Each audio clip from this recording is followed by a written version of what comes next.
Is Kay ready?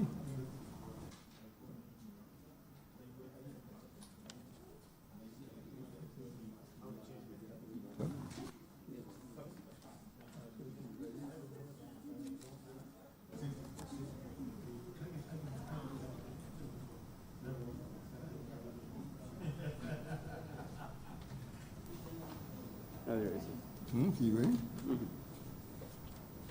Session is resumed. We are now in the post-lunch session. Order number 2. Order number 2, sir. In the name of Senator, the Honourable K. McConney, Minister of Innovation, Science and Smart Technology, to move the second reading of the Planning and Development Amendment Bill 2020.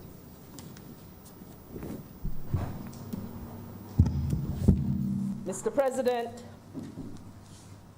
the Planning and Development Amendment Bill 2020 that I rise to introduce, it seeks to strengthen the Planning and Development Act, which was passed in January 2019. You may recall, sir, that this act sought to update and to improve the efficiency and the transparency of the planning process, the planning system. Certainly, if these amendments do pass, one important thing that this would usher in is a more collaborative approach that would see the various authorities that have input into the planning process working more closely together as opposed to disparately as they're doing now, and that they'd be able to leverage technology to deliver a higher level of efficiency than we have seen, greater transparency in the decision-making process, and a greater ease of doing business to the public. Mr. President, you will recall, sir, that an inordinately long waits for planning approvals and permissions have been a bugbear for professionals, for individuals alike, whether local or international, who are seeking to invest in Barbados and to build anything from a regular family house to a major structure. The hurdles, regulatory, process, and in some cases human hurdles, have made it very difficult for investors and professionals and everyday people to move their projects through the town and country planning department and associated industry agencies. And I am told, sir, that one would not in many cases get fast service unless one perhaps knew somebody who could pull a string. And so the long delays, and this has been long-standing, and we are seeking to address this at this time, this long delay string-pulling process, which could and often did get caught up in the decision-making that did not always seem fair and transparent to some people. It has impacted Barbados' reputation. It has impacted our attractiveness as a place to do business and our competitiveness globally. And taken together, the effect was it has really and truly stymied our country's ability to move faster and to put in place the infrastructure and services necessary to stimulate and facilitate certain aspects of growth. There are many reports, Mr. President, of people right here in Barbados who have had difficulties transitioning from one type of home to another. There are stories, sir, of international investors who have pulled up stumps and have walked away from Barbados with their money and their goodwill, and unfortunately also their frustration in tow, after waiting for years in some cases to have multi-million-dollar investments or even simple adjustments that they want to make to structures approved. I think we have to do some truth-telling to ourselves and confess, sir, that this has been the situation that is very real. And you can't fix what you do not admit, sir. The world has noticed the inefficiencies in the system, sir, and the world has low-rated our planning environment here in Barbados. You would be aware, Mr. President, of the Ease of Doing Business Index that is administered by the World Bank.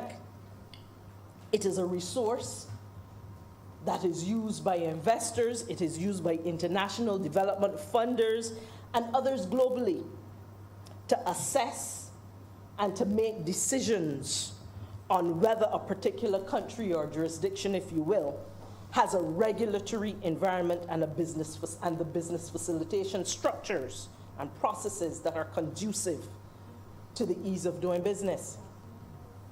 Barbados, sir, on the world's Ease of Doing Business Index was 128 out of 190 in 2019, moving just up one place from 129 in 2018.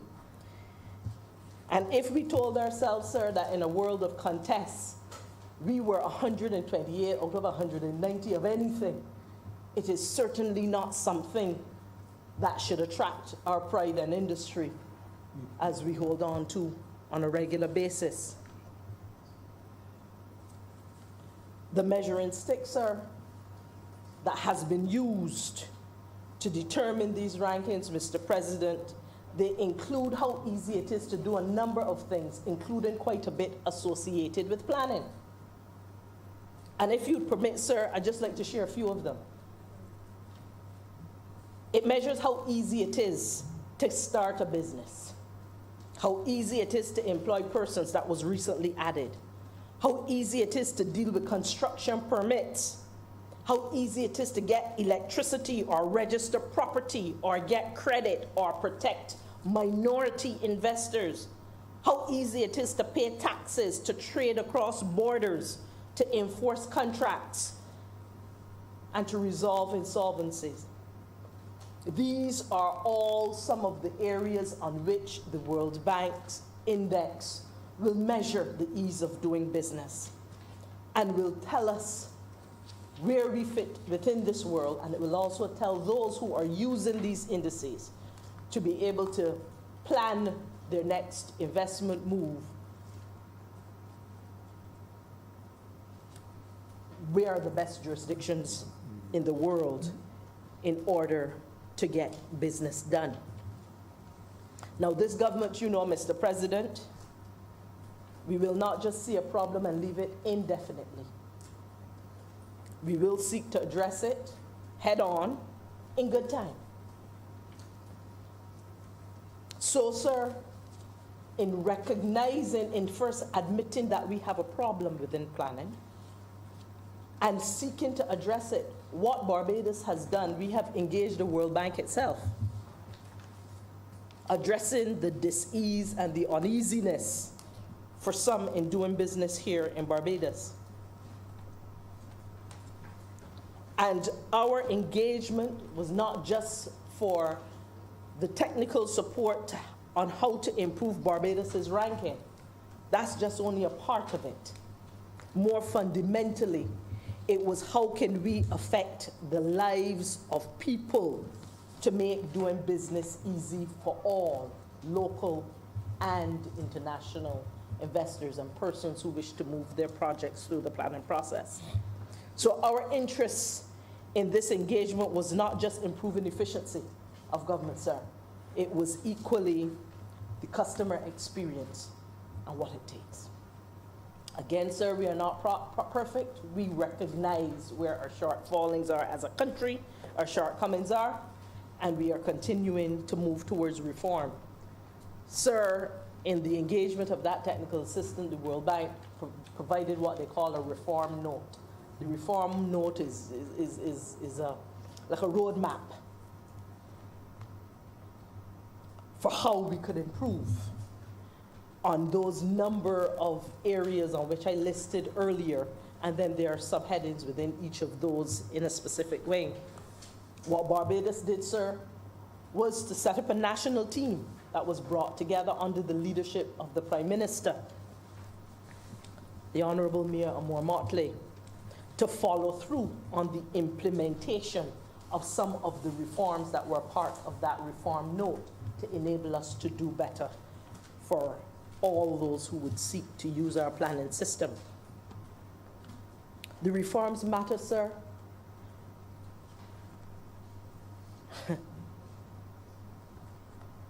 As I mentioned, because there are those who make decisions around the world with regards to how they will move their money, how they will move their families, how they will do business in general, they use some of these rankings in very meaningful ways to move forward. You will recall, sir, that the new Planning and Development Act of 2019 sought to reorient the entire planning process from being very heavy on the regulation and to expand the facilitation role, because we found that it was not so much focus on making sure that we can enable people to get the right structures that fit with the values of Barbados, but it had so many strictures that it was creating difficulty for people to do business. So it was not just a regulatory role, but significantly looking to expand the facilitating role, or the facilitation role of our planning system. And so some of the things that were introduced at that time, sir, and these amendments build on some of those, sir. Decisions to deny or to require conditions to a planning application would have to be given. There were some specific times given within which responses must be given to applicants. So they had to be given in a short and a very specific time. They had to be explained. We were not at a point anymore where you can just say, well, this is turned down, this is denied. An explanation would have to be given, and the opportunity given to persons to say, yes, this is denied, however, these are the things that you can do to get it approved. That was one of the areas introduced. Also, that those decisions can be challenged. We then had a tribunal system that would help to enable a challenge to certain decisions, and that those decisions must then pass the test of equal and fair treatment. Planning decisions, as in that act, we continue to encourage that they could not just be arbitrary. They would have to follow a plan that does many things for Barbados. Promote sustainable development, look at what is safe and sustainable, aligned with our goals to build infrastructure that can withstand impacts of climate change and other shocks. That planning decisions would also need to follow values that protect the natural environment, environmentally friendly, not just necessarily, sir, about going green in terms of respecting nature as we find it, but also, sir, in terms of restoring where possible what we have lost or destroyed. The subject of consultation was also introduced at that time, where there was the opportunity for pre-consultation, whereby when people are going to invest enormous amounts of money in doing drawings and other things, they had the opportunity to have a pre-consultation that was on the record. It isn't something you have over in the back with somebody quietly, but on the record, where the investor, developer, applicant could have a pre-consultation in the open and transparent way and recorded with the department that would enable them to say, before you go further and invest further millions of dollars and hundreds of thousands of dollars, what is the likelihood that this would be approved? That opportunity was also a drawing, and that the intention was that those decisions would be available online so people could go and see that. You will recall, sir, That there was also, at that time in the amendment 20, we have sought to shift the power from a single person. You will recall, sir, that the chief town planning officer had a whole lot of power that for decision making, and sometimes it was said in the many consultations that we've had since June of 2018 that indeed sometimes that power was too discretionary. And that power of a single person is being replaced with a planning and development board along with various named subcommittees as well as the ad hoc committees that could be engaged. And the town planner, the chief town planner, would now be renamed, and there would be a director of planning and development. Now, sir, in moving forward, the intention with these amendments is to have a one-stop, could be termed a one-stop shop, sir. This would enable us to bring together in a collaborative relationship representation from the Town and Country Planning and Development Office, which is being renamed the Planning and Development Department, the Environmental Protection Department, and the Building Standards Authority. It would bring these together to work in sync on projects. Currently, they work very disparately with different time frames for when you will get approval from one or the other. But we figured if we could bring them into a one-stop shop, what could, pardon me? Town plan, I was saying repeat the three. Oh, yes, sorry, Mr. President, I've been asked to repeat. It is the Town and Country Planning Department to be renamed the Planning and Development Office, the Environmental Protection Department, and the Building Standards Authority. That they would be able to work in sync, sir, to improve on the amount of time that it takes to get the approvals and the efficiencies with which you get them, so that in one place, we could get, for example, the planning permission, we could get the building start certificate, we could get the certificate of compliance, and we could get the occupancy permit, etc. In brief, the permissions and the approvals and the certifications required from start to finish for these projects could now be dealt with in a one-stop shop. We know, sir, that there is so much more to be done, but we have taken a stepped process towards improving this planning system. There will be more, and there's definitely more that will need to be done. We have a building code that has no standing in law at this time, sir. There will be need for a small committee to be struck, be it cabinet and others, to review and to take steps in that direction. We know that to go forward, we have to go forward as we would have started this process with extensive consultation with government, private sector, and non-state actors all at the same time. And I will say to you that the amendments that have been made here has in many ways emerged out of consultations, and they are supported. I have here the list of organizations that have already added their support to this, sir.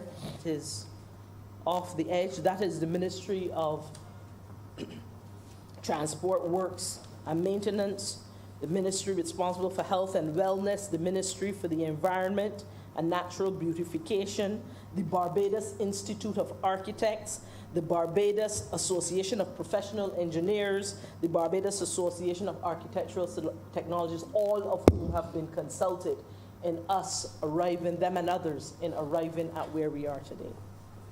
And so, sir, it is with the recognition of the extensive and meaningful conversations that we have had and we will continue to have, because we expect that this is legislation that will continue to evolve as we seek to do better in terms of our efficiency, in terms of our predictability, and in terms of our transparency, and to do better for those people we serve through the planning process. And it is with these few words that I beg to move that this bill be read a second time. Recognize Senator Franklin. Thank you, sir. I got up in this debate today, a bit of trepidation. For some reasons, you see, I didn't know this bill was coming today. I got a notice yesterday with 5 items on it, and no one said which one was coming. I'm not really prepared for this because I was making notes and consulting with people who should know better than me. When I saw the bill, and I thought I would have some time, and I'm still waiting for my consultations, but the few things that I know from my own personal view, I will speak to. And the first thing that troubles me about the bill, sir, is the question of the draftsman. I remember some time ago, it came up and the Prime Minister had promised that draftsmen could go much higher. And I thought that is what they were going to do in this bill. But far from that, they have reduced what draftsmen can do, and they've limited it to 2,500 square feet. The only reason you would do that, sir, is because this bill is what I term a special interest bill. There's absolutely no reason why you would require a draftsman to build the 1-story or 2 stories or any more stories. To draw. Draftsmen don't determine if a building will stand up, neither do architects. I dare say, Mr. President, if you drew your own structure, you would have to get an engineer to determine if that structure could stand. So what this legislation should require is whoever draws the building, whoever designed it, they should be subject to a structural engineer approving the structure. So if you're an architect or an engineer, whoever draws it, a structural engineer should determine this building would be able to stand up or it is good enough for our purposes. But we haven't done that. What we have done is try to seek to put draftsmen out of work and make money for architects. Yes, the architects will tell you that they went and studied and they now should be allowed to work in their profession with other people who didn't study and all that kind of thing. Now, if you went and studied something that you can't make the money, you're going to study something else. Every person who goes and studies law at KFL do not end up being a lawyer. He might end up being a manager somewhere else, but he knows the law. Who is to say that because you went and studied architecture, the government must guarantee you work? And when you do that, you have taken people with a lot of experience, because I used to work in the Ministry of Legal Affairs, and I sat next to some competent draftsmen who designed police stations. One of them subsequently went on and became the draftsman at the Ministry of Education planning unit, and he's done excellent work out there in the private sector. As a matter of fact, from large warehouses down to small. He will no longer be able to do the type of work that he's competent to do, that he was doing for government for years. Simply because of this piece of legislation, because this is a special interest bill. It seeks to protect or to make sure the architects among us get work. That is bad enough. I understand from Senator McConney, she said it emerged out of consultations. to consult with the people who are going to suffer as a result of this bill, the draftsman. I don't know if you did, but I have noticed this from the section 44, the new section 44. Let me just pull it up here for you, please.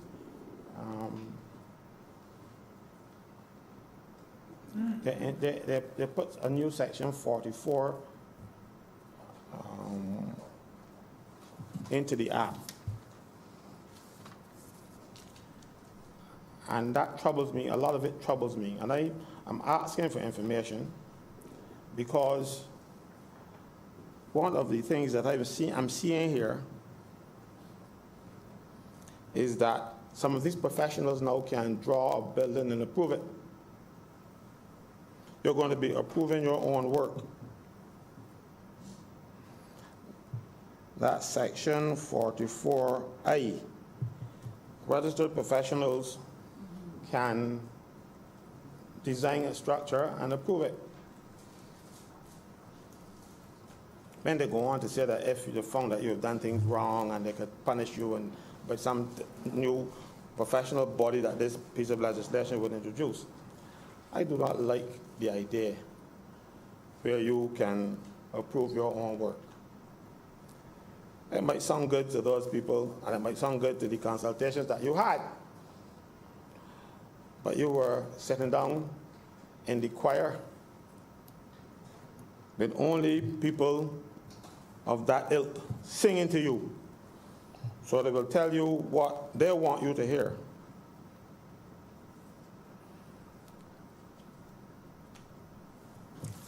Right? And they relate it to the ease of doing business. Again, from Senator McConnell, she's talking about ease of doing business. A lot of people do not understand what is ease of doing business, how government, by their policies, make sure that the ease of, that we have difficulty doing business in Barbados. I'll give you an example, and I use this one all the time, like I continue to use it. Government set out to restructure some of its work, some of its departments. You might be laying off people last year. You sent home people who are doing the work, and then say you can't get corporate affairs to be exact I'm talking about. Corporate affairs had so much work they don't know what to do.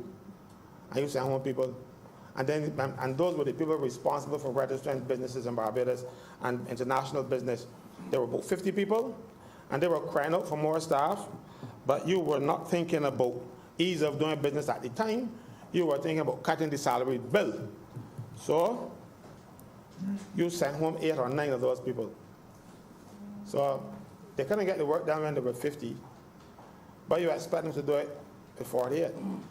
You had lines going through the door as a result of the additional work that the last government put on these people, and then you send home people too. So don't blame the public servants for the ease of business, or the lack thereof. It is government policy that caused the backup. You do not give people the staff because you want to be a penny wise and a pound foolish.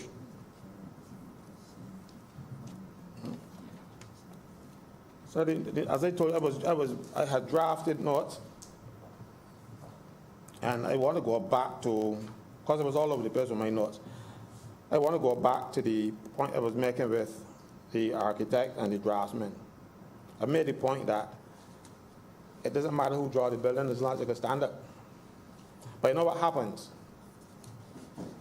This guarantees the architect some money. Architects charge you, it is 1%, it is 1%, or 15% of the cost of the building. So let's say you, imagine what's happening, you're building a little house there and you got to pay the architect 15% of the cost of the building just for drawing it, but the draftsman was charging you $1 a square foot. So this bill is designed to take work out of those draftsmen's hands and put it in the hands of engineers who had a bigger voice. Not the engineers, sorry, the architects who have a bigger voice, who are the Prime Minister's ear. We have to stop this foolishness. We are passing too much special interest bills in this Parliament. We are doing everything for special interests. Last time we were here, they wanted to take their money from civil servants and give it to their special interest friends. Everything about this administration is special interest. And you know, mind you, that you are great communicators. You can sell sand to people from the Sahara and make them want to buy it. But people will find you out in the end. You are not looking after the best interests of people in this country. You are looking after the interests of your friends. I am very sorry that you surprised us with this bill, because if I found only from this morning when I started to look at it, these many instances, there will be more. But one of the things I noticed, and I must get to this one though. Remember last year when this bill was being debated, I pointed out to you that you no longer put appeals from these tribunals to the High Court. People scoffed me off, because, what you're talking about, because I know people consider me as one of the most airhead people, try to refer to me like that. The problem here, sir, is that you are now amending it to say a Court of Appeal. That's what I told you last time we were here. You don't listen. You just go and do what your friends tell you. And I'm not your friend, so it doesn't matter. I thought I should mention that, because even though I might know the most, I don't know all, but some people who just get up with their generic speeches that you can use in any debate whatsoever, because they don't really speak to the issues. They just speak for the sake of talking. They're generic, you can use that speech in a debate about anything. But I try to address the issues, and what I expect government to do is when they get to these issues, you address them rather than attack the messenger. I have another concern, and it's Section 44E. It deals with certificate of occupancy. I hope you people ain't really serious about this. I remember as a little boy growing up, we had a very small house, and my father would kill a cow, and he would add on a piece more to the house and stuff.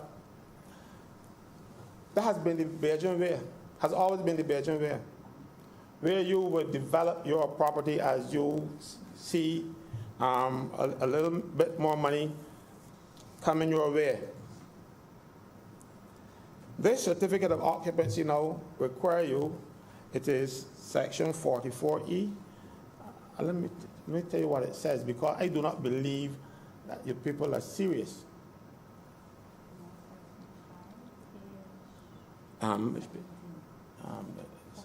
Here, page 17.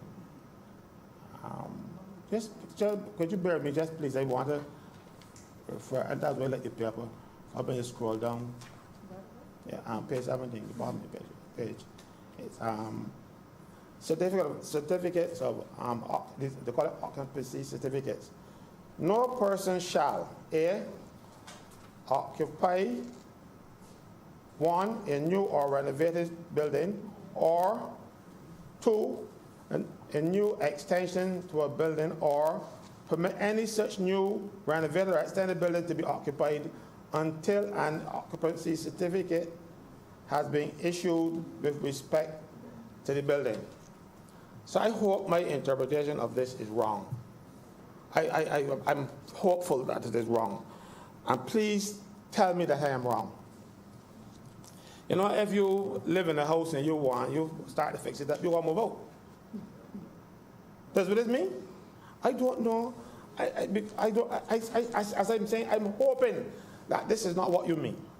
This is what you've written, but I hope this is what you mean. So when you want to renovate your home, you know, you're building on a little piece, children getting big, and you can't have the little boy and the girl in the same room now because if whatever might happen, you want to add on another bedroom for the youngster, you got to move out.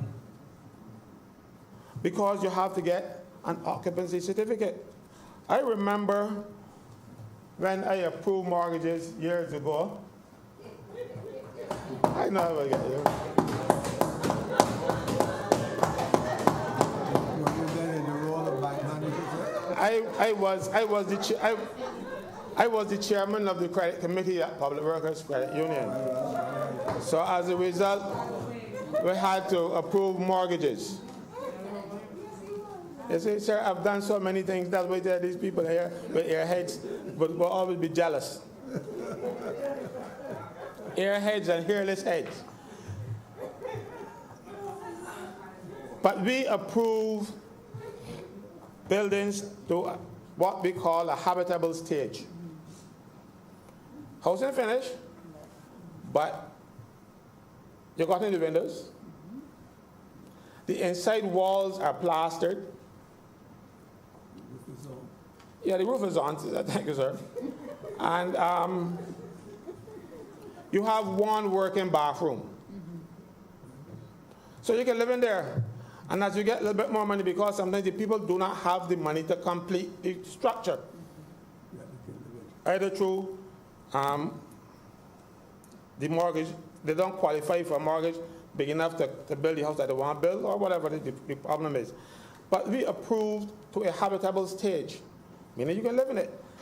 Are we now saying that this can happen? Because I know of many people, many laws that I approved that went this way. You live in it, and when you accumulate enough money, you get the mason to come in and do some more work. You know, and time going, eventually, you have a nice house. But according to what you have here now, under section 44E, the new section 44E, you will have to stay out, live at your mother, do something. But you can't go in the house because you are not permitted to live in there. Tell me that this is not what this Barbados Labour Party administration is doing to poor people. Because you are here to take care of the most vulnerable people, you know. But I find that you are not. You are taking care of your friends. You're making sure that they make the money. The architects make big money. You know, you're taking away public servant salary and get the people to build, do capital works. Everything that you have done is with special interest in mind. Pay some interest to the people who put you there. You are not.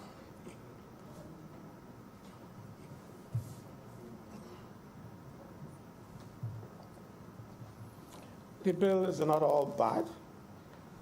There is a provision for the building code to enforce it, because we always had a building code for so long, it's funny.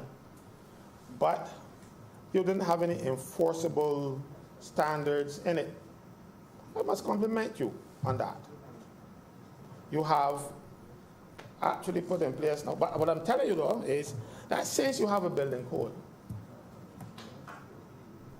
why do you need to restrict Draftsman or everybody else? Because it has to be done in accordance with the building code. So if you do not do it in accordance with the building code, you can't get approval. So why are you eliminating certain people from this work when you have safeguards? I remember some years ago when this same Barbados Labour Party was in power, you decided that people who wire up houses for telephones must be licensed telephone wiremen or whatever you call them, I do not know. And I always ask myself, why? I can understand why it would be necessary for people wiring up for electricity. Because if you don't wire up the house correctly and something happens, people could burn up inside or something like that.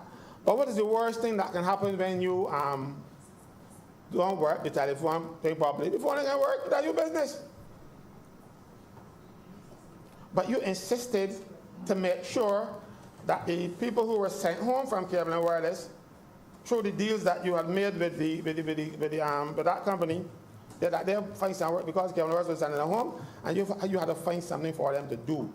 And you restricted people from doing their own thing, because I should be able to put wires through my house like a clothesline as long as my phone works. It's in your business.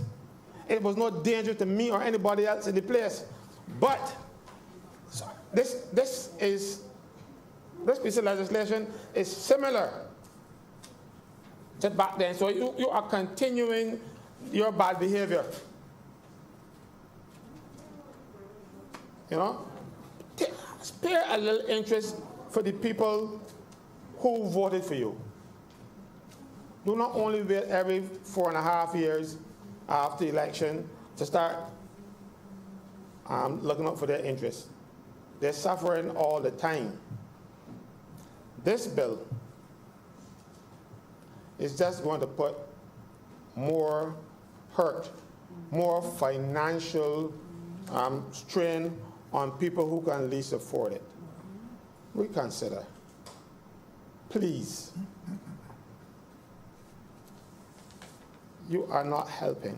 You are hurting. Thank you very much, sir. Senator Nurse?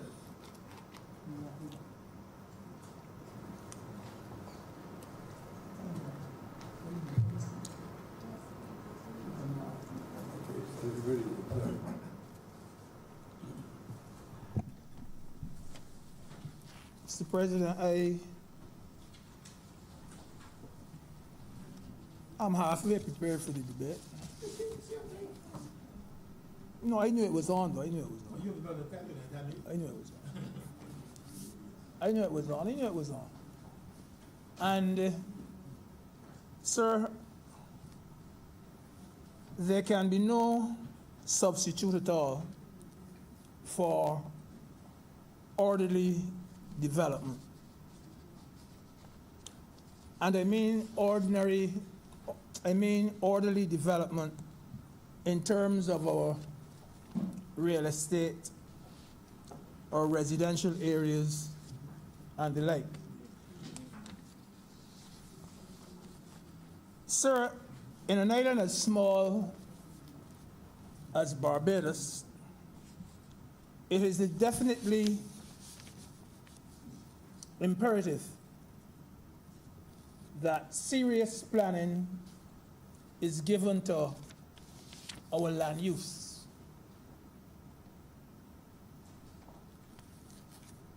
We must be told, sir, which area of land can be designated as residential land.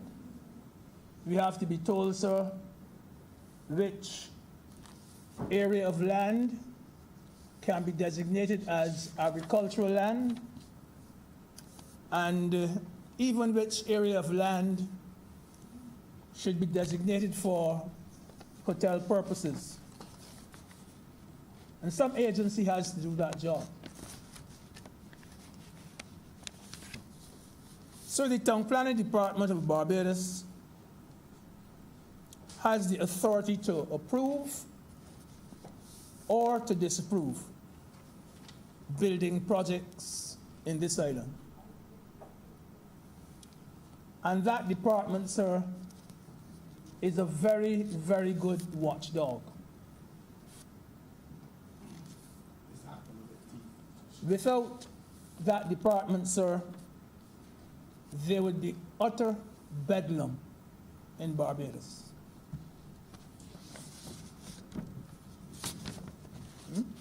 This debate, sir, is about how we control and how we regulate building of houses in Barbados. It is about how we control and how we regulate our real estate developments. Has to do with impact studies too. How these developments can impact our environment. Now, sir, people have leveled all types of criticism at our town planning department.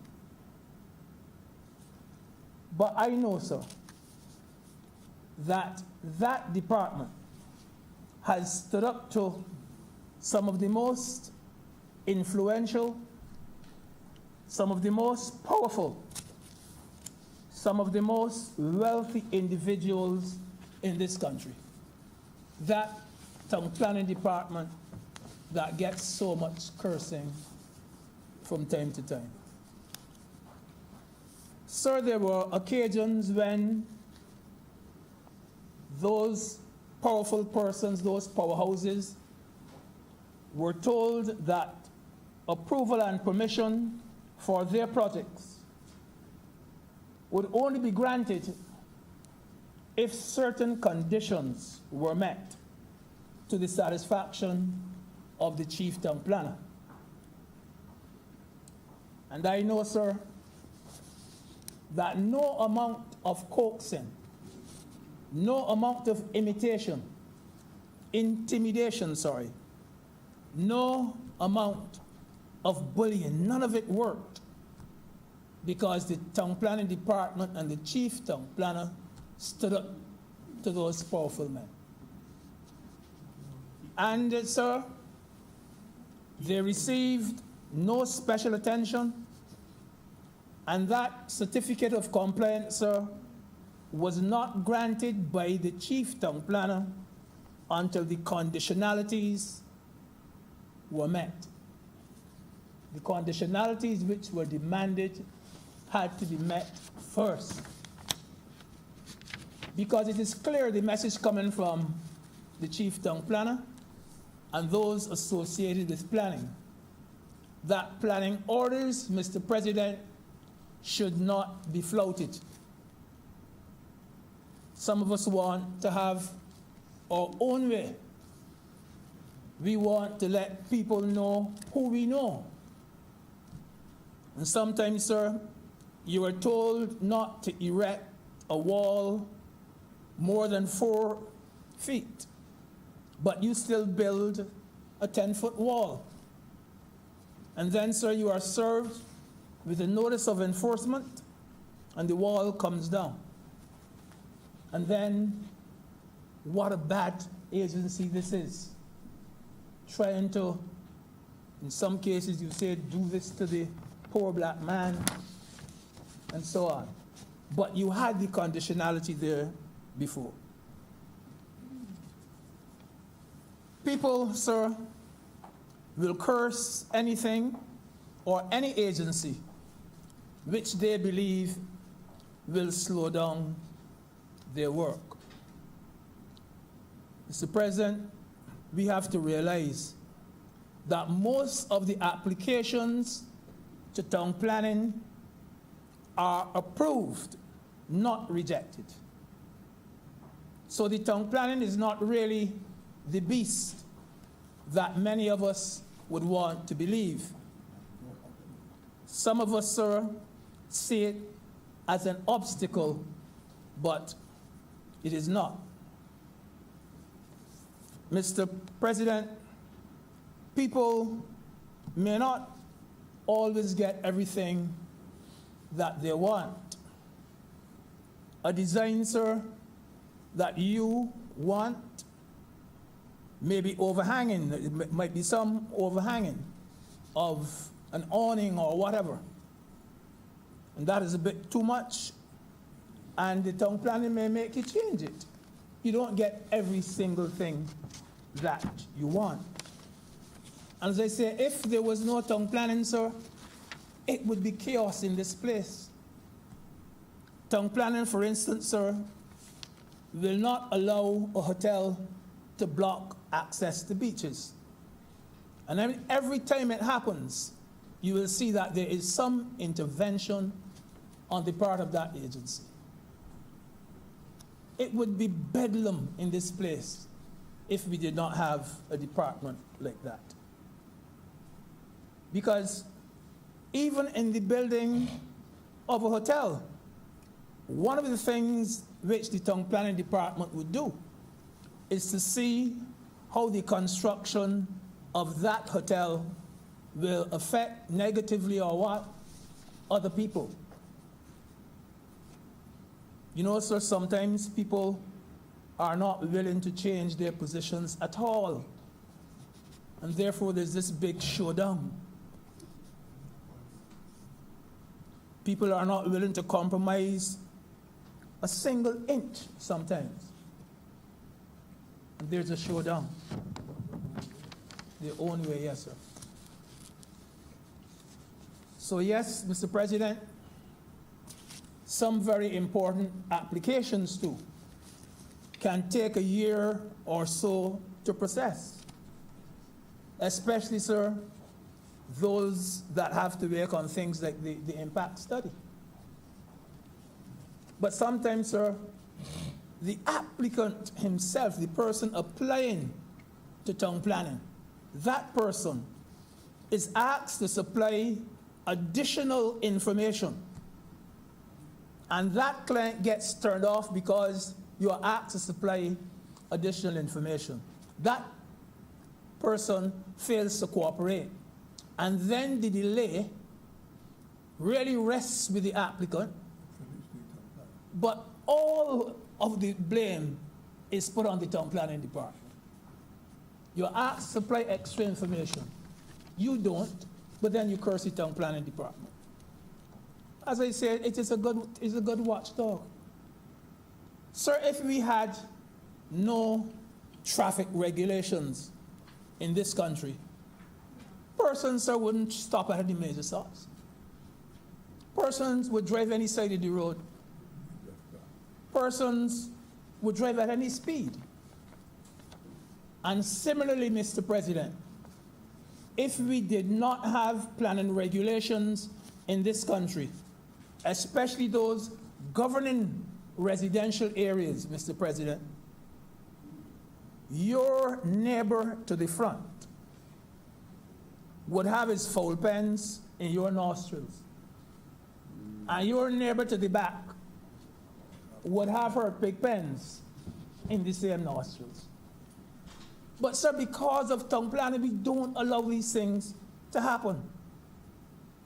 I say again, if we did not have a planning department like that, sir, there would be chaos in Barbados.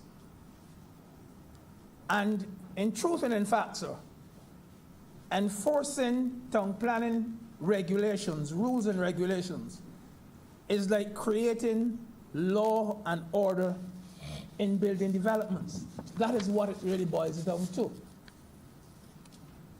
You know, sir, the more we learn about government and how government works, the more we realize that there is duplication in government offices. There is. We learn about what obtains in certain procedures. There's a lot of red tape in government. You will learn, sir, for example, that when it comes to something like retirement by civil servants, by public servants, correspondence, sir, has to go to personnel administration, has to go to audit, has to go to the Treasury, Governor General, it comes back to thing. All that has to be done before you get your gratuity. And sir, public servants are told that you have to begin that process about 6 months or 8 months or whatever before your retirement date. Otherwise, you're not going to get those things on time. So all these things have to be done. Survey planning is concerned in Barbados too. There is duplication. There is duplication. Something may have to go to town planning, then it has to go to the planning division. It might have to go to the Ministry of Health. It has to go to the minister responsible for town planning, and all those things have to be done. And you still have to get input from all those various government agencies, government departments. So the time has come, sir, for us to give tighter deadlines and to get our applications off the desks of town planning and other departments as quickly as possible. And so this is why Senator McConney spoke earlier about getting close to making this a one-stop shop. That is what the same point she was trying to make.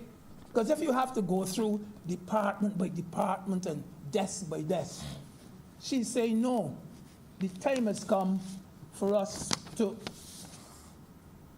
pay closer attention to the planning, other planning sectors and agencies, and that they'll be working more closely with each other, and they'll be aiming to move the process a lot faster than happens now.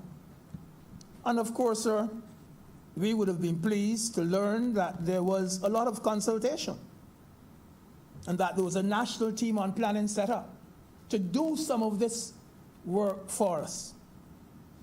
Team for planning set up under the chairmanship of the Prime Minister, aimed at improving the facilitation role and not so much giving new regulations and restrictions, but saying how fast we could move the process along. Yes, I don't think it is consistent with special interest, sir. Someone said so earlier, sir. I don't think so, sir. So it's a matter, sir, of our trying to remove anything at all that slows the process down.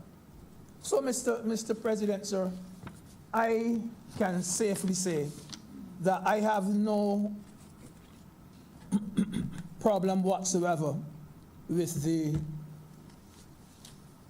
amendment in this instance. Sir, what I noticed Senator Franklin did speak to the 44E, and but I do believe, sir, that this is a matter more for safety of the individuals who are doing, whether it be a new house or whether it be an extension or whatever. I think it's a matter of safety, because when I look at the same section, it says in 2 that, section 7, sorry, and it says that substantial complaints, if the person has done anything called substantial complaints, and that means, sir, that something where there are no deficiencies in the building works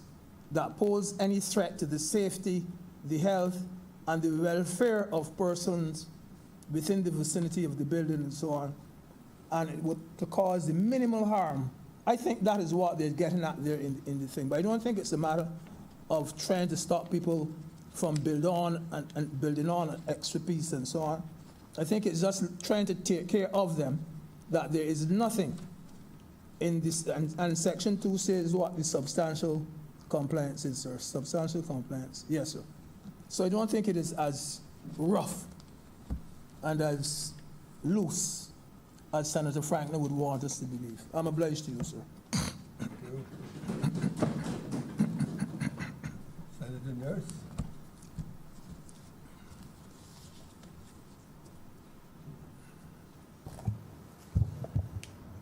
Thank you, Mr. President. These amendments, to my mind, we do some tidying up in terms of the parent bill, which we would have extensively debated sometime last year, in addition to adding some other areas which would have been mentioned, but for which the detailed legislation would not have been in the original act. I've been thinking things like, for example, the building code, which is really new. And I applaud the government on this, having put this into the planning act. This is something that was discussed, that it was ventilated for several years now, as you would know, Mr. President, by successive governments, and nothing was done. So it seems as though we are finally making some headway in that area, and I think government is to be applauded for its introduction. The challenges I see would be for obviously the correct institutional arrangements for the timing of submission of plans, and more importantly for me, the sign off of the various building standards, the plans, specifications, and so on. And I make that point, Mr. President, because the issue of building codes and so on are going to be technical issues which will require the input, very high technical input from your engineers and so on. Who will be signing off on these matters?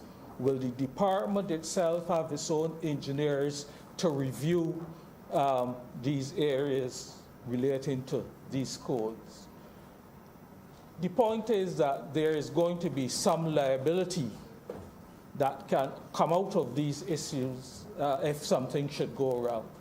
And therefore, I think it's important to understand and to have those, what I call institutional matters, structured and set up early on as the act gets going. As Senator McConney alluded to, and both Senator Greenidge also made the point, the whole act is really designed to make it more efficient, the whole process, the whole planning and development process more efficient. And what I think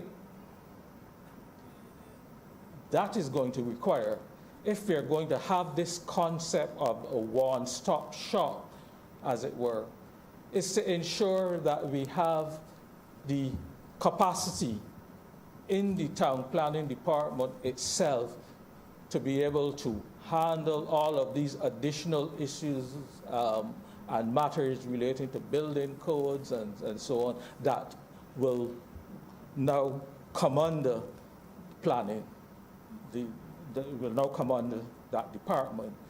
I believe Senator Greenidge would have made the point, and it needs to be stressed, that there are a lot of departments other than the town planning department itself that are involved in before approval of a particular plan is granted. A lot of our development happens along the coastal areas. And therefore, lots of those, particularly hotels, for example, and they will require the input of departments like the Coastal Zone Management Unit. They will require inputs from the Ministry of Transportation and Works.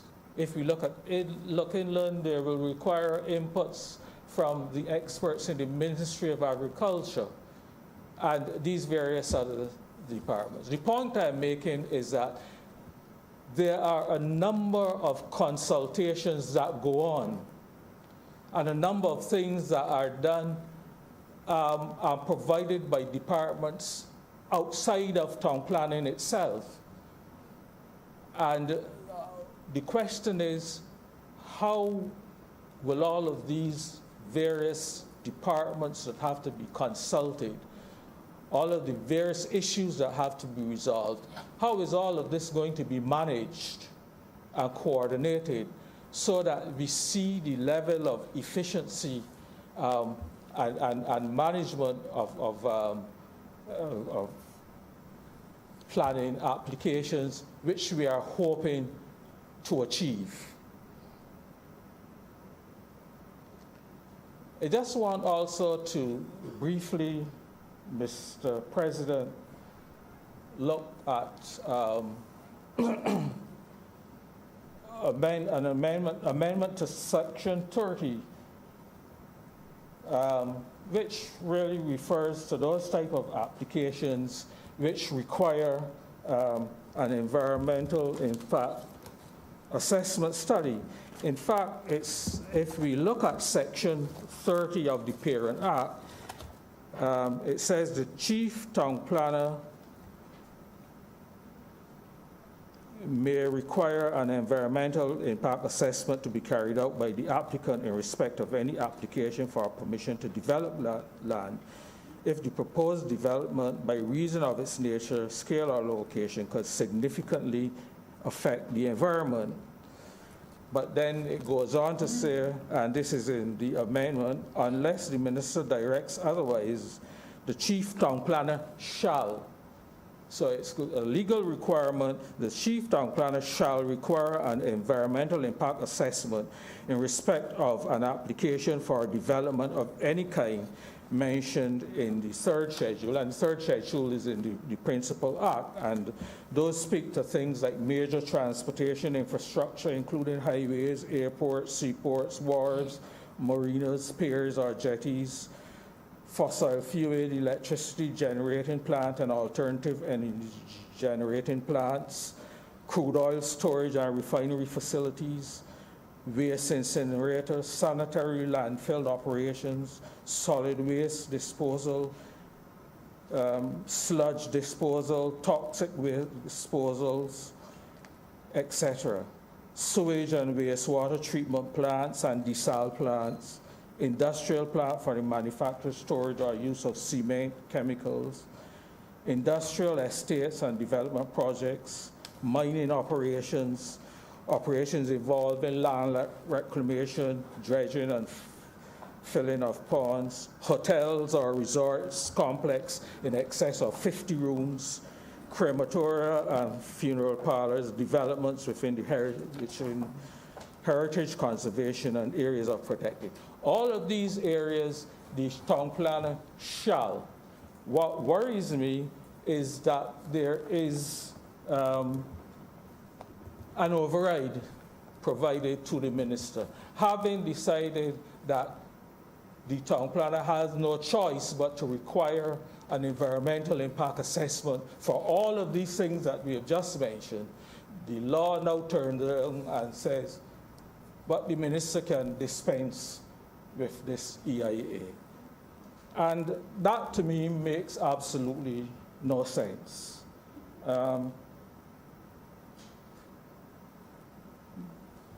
I think all of those various developments which we have mentioned are so significant, are too important for decisions to be made of them without the input of the professionals, that it should be left, that it can be left to the minister to decide if an environmental impact assessment is going to be done.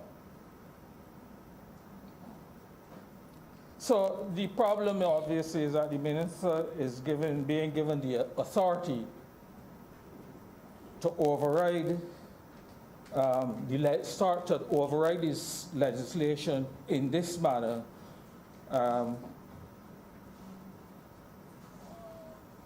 And I think that, for me,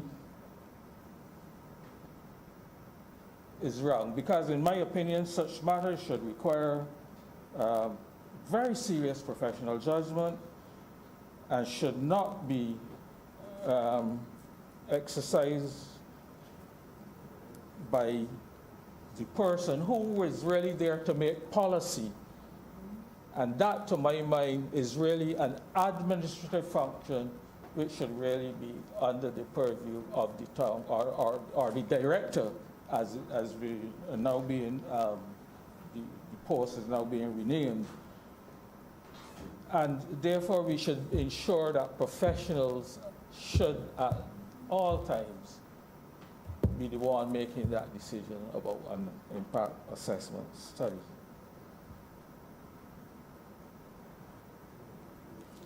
I also think that other areas where it seems to me that the management of the department by the chief town planner is being hindered is that it seems to me that how the act is structured now, it requires the chief or the director to obtain approval first from the board before he can actually delegate any function to his staff. And that really, to me, gets into the area of the management of the department, which is a function for the director and not really the board or the minister. And I think those are areas where I would have liked to see a level of that the director, I should say, the areas that the director should be allowed to function and to recognize that he is a very professional and technical person, and therefore be allowed to carry on in that manner. And so, Mr. President, those were really just the three main points I wanted to raise on this matter. I think that overall, the act and these amendments are good for the development of the department, and I would just hope that the various issues in terms of the staffing and the capacity and so on can be dealt with as quickly as possible, so that overall the department can function at the level that we hope to have it functioning, and to be able to produce the level of efficiency and competency with which we are expecting. And with those few words, Mr. President, I will oblige you. Thank you, Senator. I next recognize Senator Minard.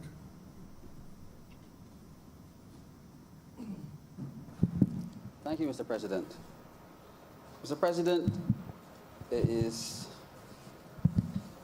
indeed a pleasure to see that government has moved to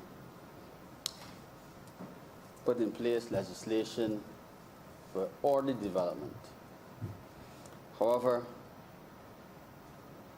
we must not do it, Mr. President, without making sure that the things we propose can truly be monitored. And Senator Nurse has already mentioned the role of the Environmental Impact Assessment Committee, and that committee in the third schedule is laid out quite comprehensively, and is intended, Mr. President, to draw from the professional services of all the listed parties. But Mr. President, having done that, and that committee is supposed to report to the minister, it would seem self-defeating to give the minister authority to override it. Mr. President, we have seen in Barbados the effects of rapid development that might have brought in revenue, And every time the rain falls, we see the consequences on the West Coast. We see it on Highway 2A. And there's been no attempts, Mr. President, to fix some of it. We've had attempts by government to fix the ones in the north in Spikestown, and it still defeats us, Mr. President. It is really important, Mr. President, that with this bill, when it becomes an act, that the Environmental Impact Assessment Committee be given the full weight it deserves. At least, Mr. President, we may have rapid development, and whenever the rain falls or the tide rises, we are flooded, and there will be loss of life. Now, I too, like Senator Franklin, am a little bit disturbed by the requirement of the occupancy certificate, and my concerns have not been removed by the statements of the Deputy President. Not everyone, Mr. President, can build a concrete building in slab form and build it in 3 days. And we have all seen how Barbadians have very skillfully over the years been able to convert a chattel house into a concrete structure. And I worry that you'll be required to demolish your chattel house, empty the spot, and have enough money in a swift time interval to build a concrete structure. We've all seen houses converted to concrete and brick while persons have occupied them. And it's a special Barbadian skill, and we should not lose it. But Mr. President, there has to be space for green building. And world over, developments are being constructed with green buildings and at low cost. And we've seen fantastic developments that have won awards from buildings built from shipping containers as complete developments in entirely green neighborhoods with considerations for renewable energy, water conservation, that have been fantastic. And I hope that when planning permission is being considered and the building code is in place, it will provide for such buildings. Because not everyone can build a 3-story concrete building. And it does not mean that because your building is built from a shipping container, that it is not a quality building. Mr. President, we must, in the future, not make the same mistakes we've made with regulation of surface water. And when we plan developments, we have to, at the same time, consider what persons will do with the surface water. Whether it is a collection of water, as we have some new ones in the north, or long established streams like tree houses that are regulated. And Mr. President, some of us who have connections to St. Philip know very well of the battles of tree houses and the abuse that have happened at tree houses. And I'm pleased, Mr. President, that I heard recently that finally action has been taken at tree houses. Finally, Mr. President, finally there has been a leader who has been willing to get up and fix it. And I'm pleased, Mr. President, that she has fixed it, or plans to, Mr. President. We cannot allow individuals, Mr. President, to monopolize the water resources against the rules and exclude those who should have access. And there's absolutely no reason, Mr. President, why in a drought, and the drought has not yet ended, persons should be running a stream that is regulated by law into ponds for sailing boats and shooting birds, while the people who need the water for farming cannot get any, and they should have access. But Mr. President, the Environmental Protection Department also needs to make sure that the water is not contaminated. The stream in tree houses, Mr. President, is regulated by a very old, which you know, I'm sure, a very old act. I think it's 1793. And it guarantees that the pond called Brown Pond in the yard of tree houses plantation should be accessible for persons to water their stock. I know it's used largely for irrigation purposes for the farmers who operate on the free houses estate. But, Mr. President, there is recreational bird shooting, and I have no fight with recreational bird shooters, but I have a problem where the lead shot and the cartridge cases are thrown into the stream, because I will eat some of those vegetables that are growing up there, and I would not like them to be contaminated with lead. So I would like that the Environmental Protection Department should take action to stop the contamination. And I speak on behalf of all those Barbadians who will be eating that food, not just those who are annoyed by it. And I really think that's a serious matter. Now, the matter, Mr. President, of occupancy certificates worries me.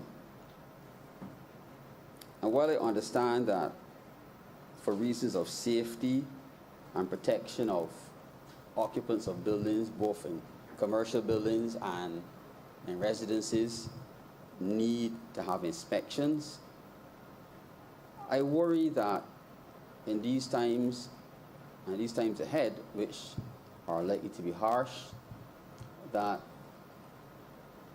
this legislation might prevent persons from being able to comfortably expand properties in the form and at the rate that they can afford. Because not everyone can add on a bedroom and move into it with marble tiles down and color rendered walls. They may need to move into when the roof is on, the ceilings may not be in, there's a window, and the walls are plastered, no tiles on the floor. So we have to be careful that while for larger developments, hotels and condominium complexes which I expect will be on the table for development, while the rules have to be enforced, that we do not stop those who are on the lower end of the economic scale from being able to safely occupy their homes. Mr. President, I made a note about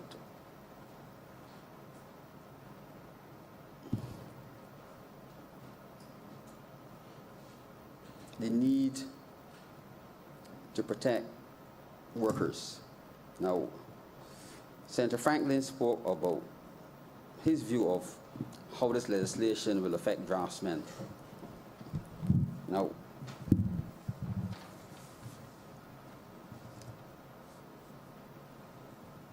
a large amount of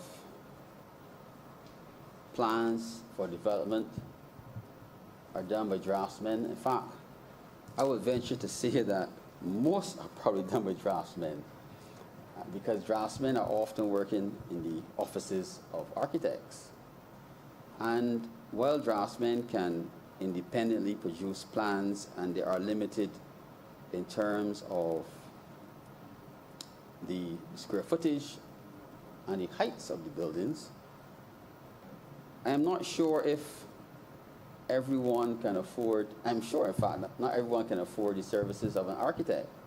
So you might be able to build a house that exceeds the specified square footage, but you cannot afford to pay an architect. And I worry in these times where we will probably see more extended families living together and pooling resources, that this legislation might restrict the ability of people to access housing in that regard. Overall, Mr. President, I support legislation, but I still have concerns that if we do not enforce some of the things we propose, that 20 years on, we might be looking back and wondering what we've done to our country. Mr. President, I'm obliged to you. Senator Tate? Thank you, Mr. President. This afternoon, sir, I more have questions than statements. I find that the planning and the development arena is one where I tend to seek clarity. You may recall, sir, that on the last occasion we dealt with this legislation, I believe it is the one we're seeking to amend now, which would be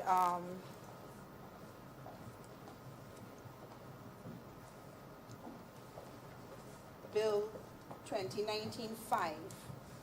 I would have sought clarity with a statement that the Honourable Prime Minister made in relation to the number of stories that the draftsmen were allowed to build.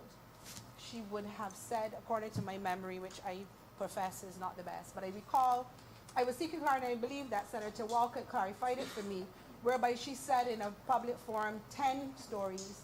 The legislation said 9, and he clarified it and confirmed it would be 9. So having received the proposed bill for today that we're debating, my question simply is, would the draftsman do the government? Because all of a sudden, without what I see, without any explanation, the 9 units have gone back to 2. So I'm confused because we had in the legislation 2019-5, the planning and development, it became an act. We had a section 44 which spoke to a person who is not a registered professional architect or engineer may prepare and sign building plans submitted in an application for planning permission for, oh, I beg your pardon, sir, I'm referring to section 44.3 of 2019-5. So a person who is not a registered professional architect or engineer may prepare and sign building plans submitted in an application for planning permission for A, dwelling houses and duplex dwellings, B, buildings of not more than 2 stories containing more than 2 dwelling units but less than 10 dwelling units, which according to mass means 9, because you can't do 9.5, and C, commercial buildings of no more than 464 square meters in gross floor area and no more than 2 stories in height, which I believe has to do with apartments. I could be wrong. With a 465 square meters, it's supposed to be 5,000 square feet. So we had a whole section that dealt with that. And sir, I want to highlight, in addition to that in section, in the Act 2019-5, notice it said a person who's not a registered architect, a professional architect or engineer. So you were allowed to conclude that means draftsman. Let me state before I go any further though, sir, I don't have an agenda for and against architects or for and against draftsmen. I'm just seeking clarity based on what we would have done in the past. Architects, as I understand and I believe Senator Franklin made mention of it, the architects do study and they spend a lot of money becoming qualified. And there's a challenge with even them getting jobs in an environment where construction is on the down low. Draftsmen tend to be those who have been able to acquire experience in architectural offices or offices, even if not architectural offices, they have acquired experience, and I understand, but from government and all around have been able to rely on guidance from draftsmen. I always like to say my role is to be on behalf of the people of Barbados, and I ask questions when things are not clear. Having made reference to the then, or the existing section 44, we now have a situation where without any, I don't know, I wasn't invited to any of the consultations that I think Senator Greenwich made reference to.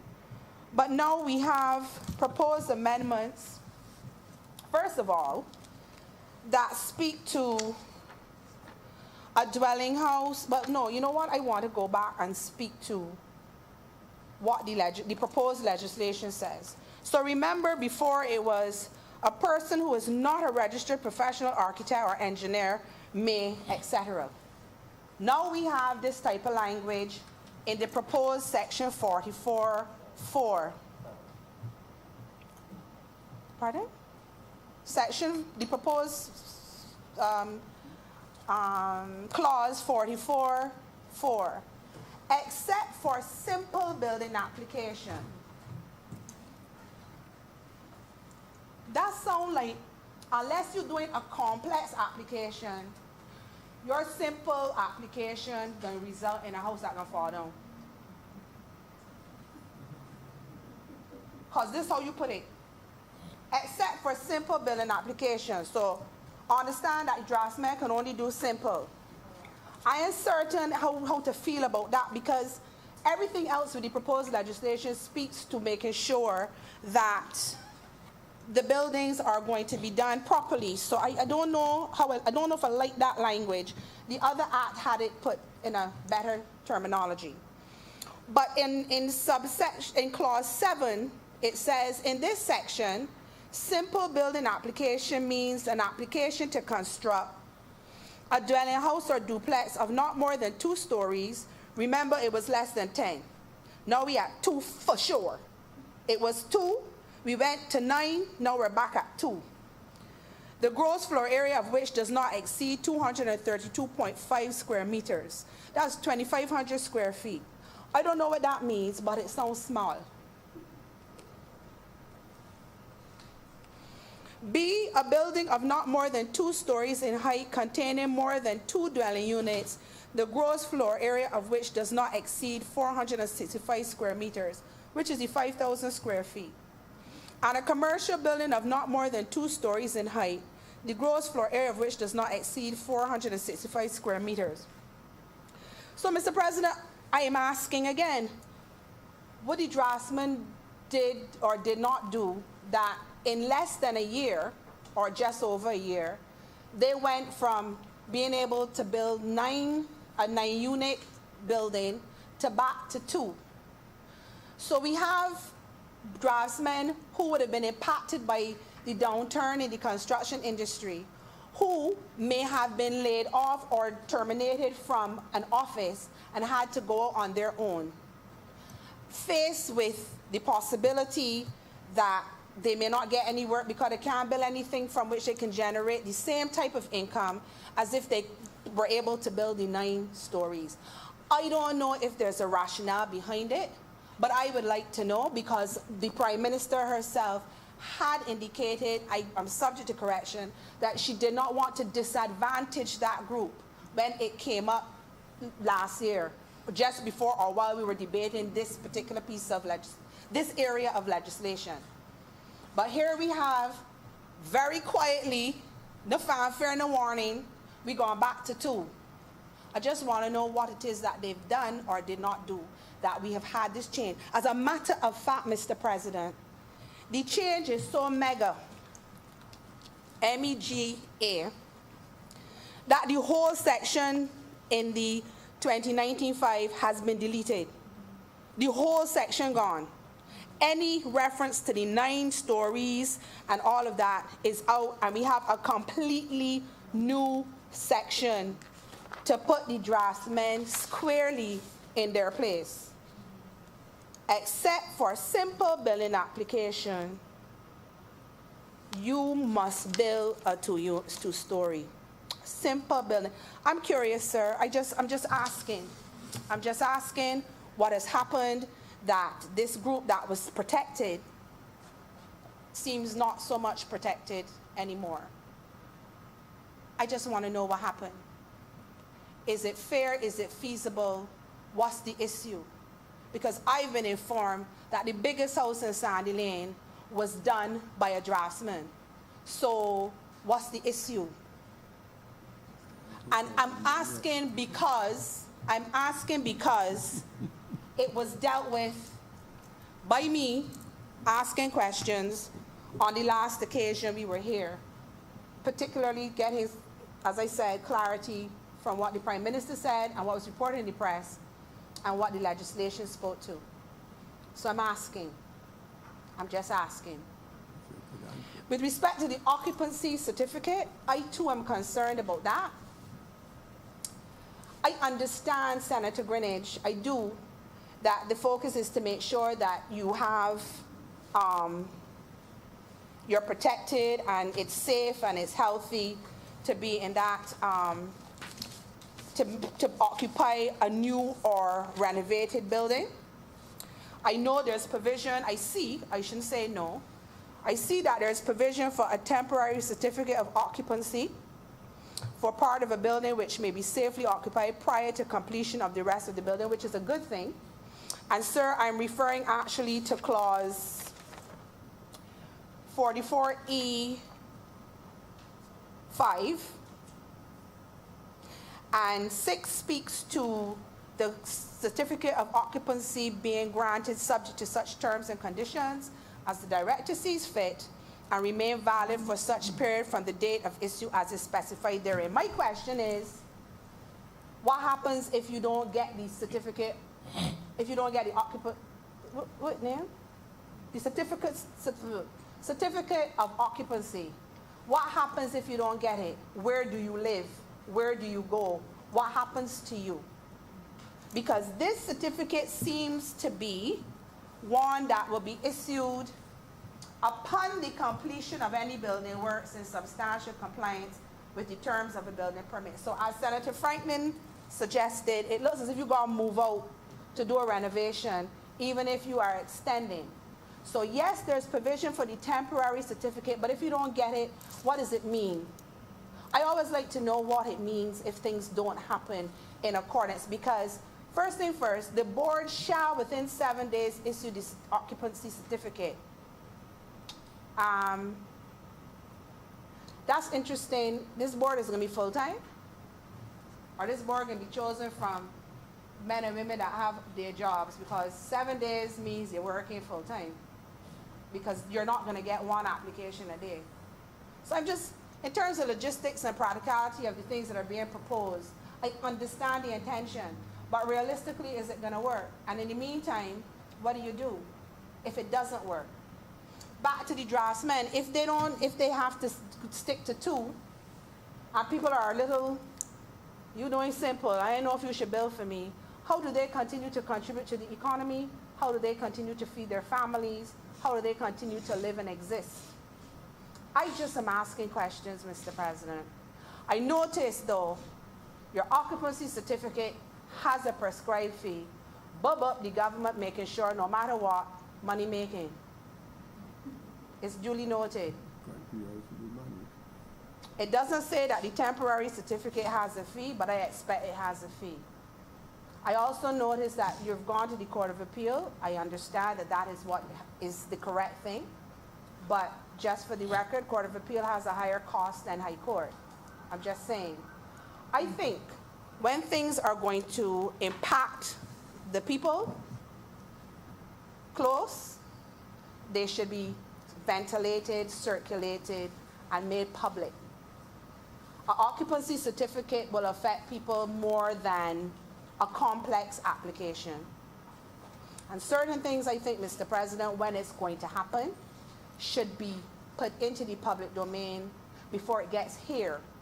Because once it gets here, no matter how many no's, it's probably going to be passed.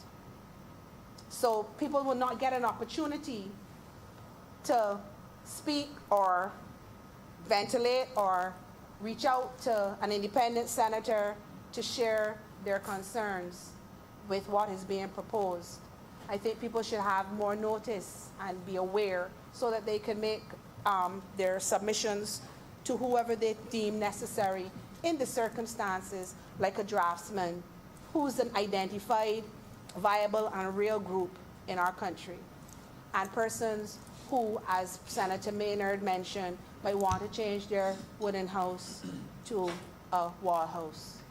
And if they don't have anywhere to go, what happens if they don't get a certificate? What happens if it's not flowing as beautifully as it appears here in the bill? What happens, sir? I'm just asking. I'm much obliged to you, sir. Thank you.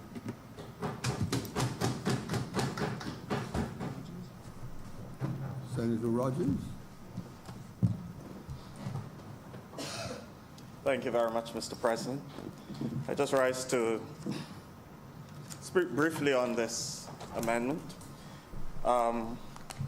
Within the context of several things that we have discussed here over the last week or so, I think it is timely that we are trying to put our house in order, no pun intended, when it comes to the planning department and how we will go about developing our country.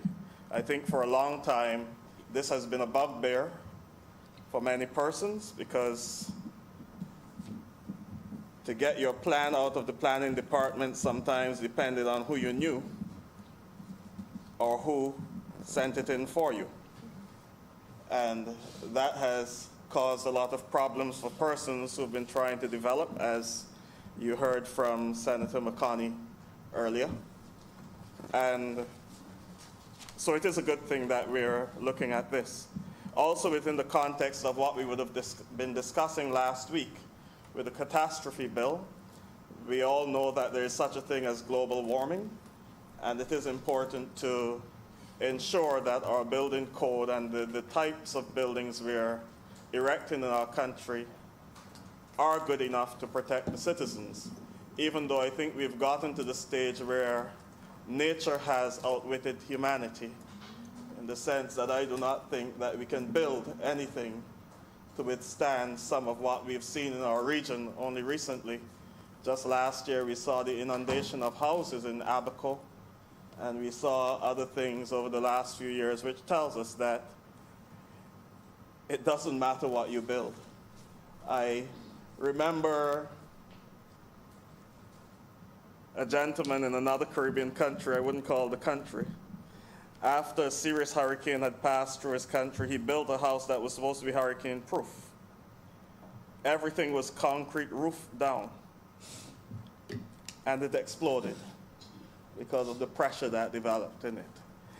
I've said all of that to say, and this is a different discussion sometime later on, that I think we should start looking at building replaceable houses rather than trying to build to withstand nature.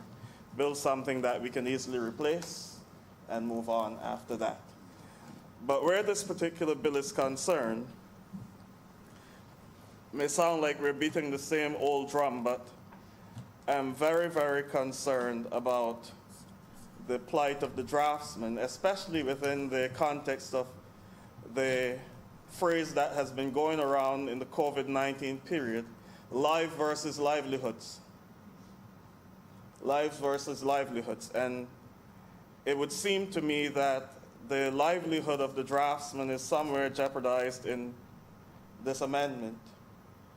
Rather cleverly, though. As you would have heard Senator Tate speak just now, in the 2019 bill, which would have come after a passionate plea and much desk thumping in the other place, after the Prime Minister, who is on file saying, "My government is not an insensitive government." I have heard the calls of the people so as to facilitate the ability of draftsmen to be able to continue to work on single dwelling houses and duplexes and apartments up to a number of 10 apartments, which would significantly allow them to continue to maintain their way of life and their earning, end quote. It entered the bill of 2019.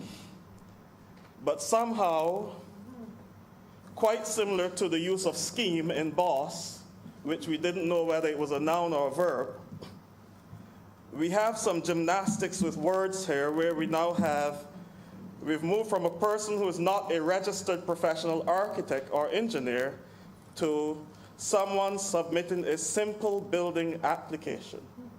And somewhere in there, that person fits into, we assume, the person who is not a registered professional. I don't know why they took that out of the bill, and now it's just a simple building application.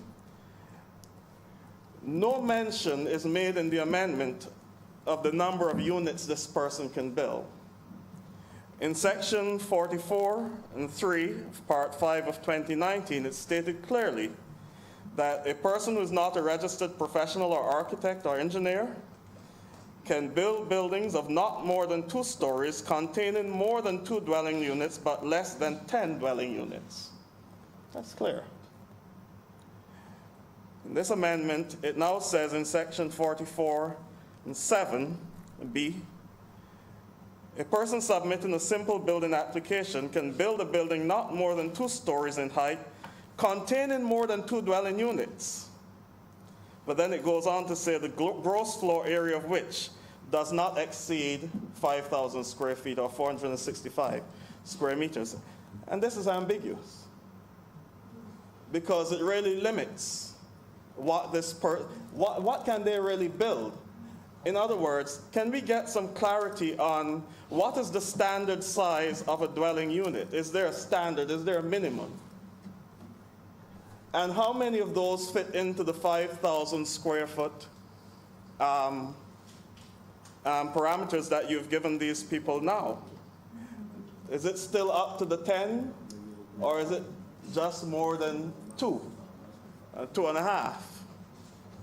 So the legislation in itself, to me, has moved from something that was very clear in 2019 to something that is now quite ambiguous in 2020. And one has to question why. Why has it gone from something that you can clearly see and something that the Prime Minister herself pleaded for these persons to have? And then all of a sudden in 2020, it goes to this strange word, and you can build more than 2 dwelling units, but the gross floor area must not exceed 5,000. And it raises questions. It puts limits on persons. Because whereas limits in the sense of who may be your clients. You see? Because for me, given my last pay slip,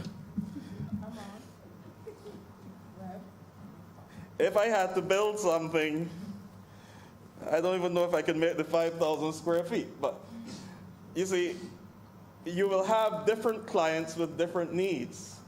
And by limiting the size here, I think you're limiting the scope of works these persons can have.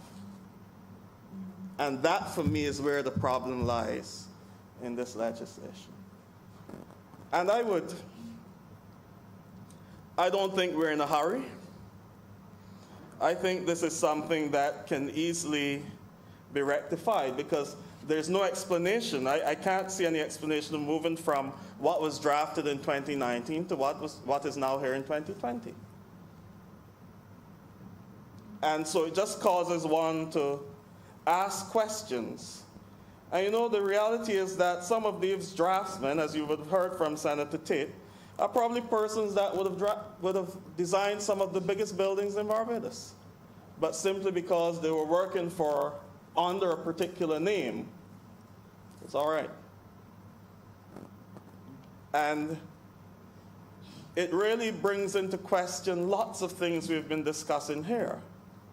It brings into question, how do we see technical vocational education and training? How do we see CVQs? How do we see those types of qualifications? Or is it only the persons who have paper from certain places or at certain levels? I can speak frankly that having lots of paper doesn't really give you much. You know? But the reality is that I think that we are putting some persons at a disadvantage here. And it comes at a time in COVID-19 when we've been talking about protecting livelihoods.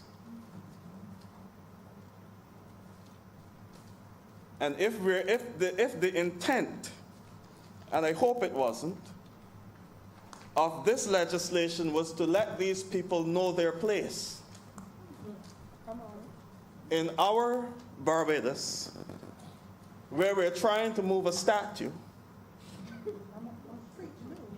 and we're talking about Black Lives Matter, I think we have bigger problems than we really are willing to admit.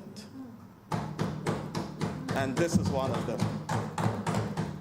And so I want to encourage us. I don't think we need to pass this in this particular state. I would like an explanation of why we moved from Part 5 of 2019, Section 44 and 3, to what we now have as 44 and 7. What is the rationale? Why have we moved from a number of dwellings to simply a square footage? And until I can get that explanation, Mr. President, I cannot see myself supporting this particular legislation. With those few words, I thank you very much.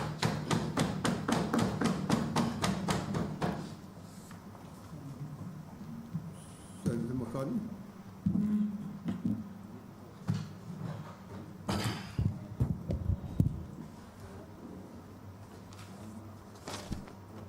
Mr. President, I thank all of my honourable colleagues for their contribution. While I will be unable to answer all in the time that we may have left in this day, all of the questions that were asked, I will certainly seek to address some of those that were the most salient points I think that were made. Now, first of all, let me start with the simple points, where I believe it was Senator on the opposition side who suggested that this bill was a surprise bill and sought to explain his lack of preparation as this being a surprise.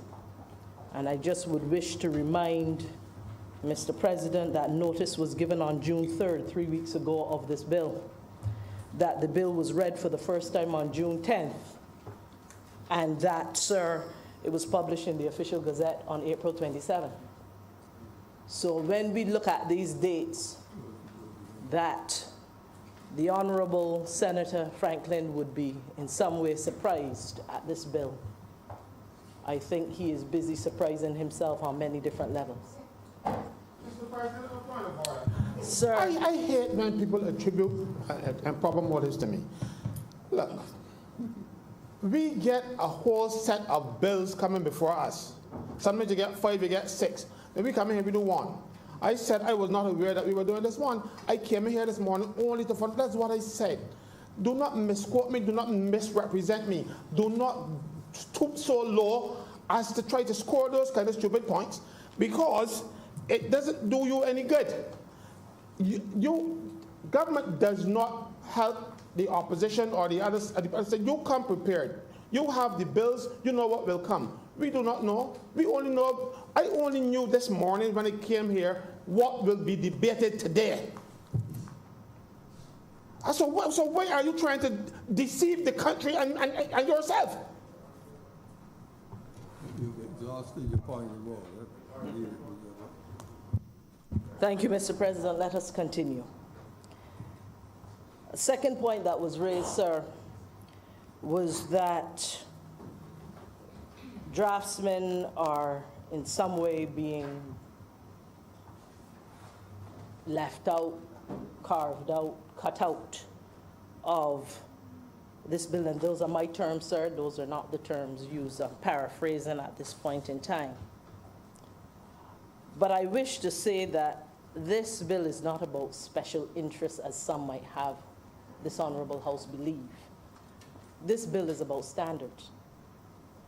And we cannot expect that we are going to have one standard for international persons who would wish to invest in Barbados and have a different standard for locals.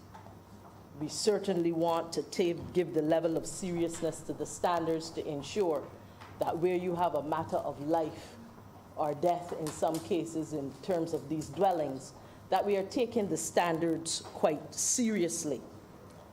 I would like to say, sir, that on July 16th, the draftsmen, of which many people are speaking about, this is July 16th, 2018, they participated in a focus group at Baobab. They were well aware of the fact that detailed plans would be submitted in the way that this amended legislation would propose. First of all, let me explain that there is a two-stage process that did not exist before. The first stage being that stage of planning control and planning permission, and the second stage being that stage of building regulations or building plans. Now, in the planning permission or planning control stage, however you wish to call it, the draftsman can indeed prepare these plans.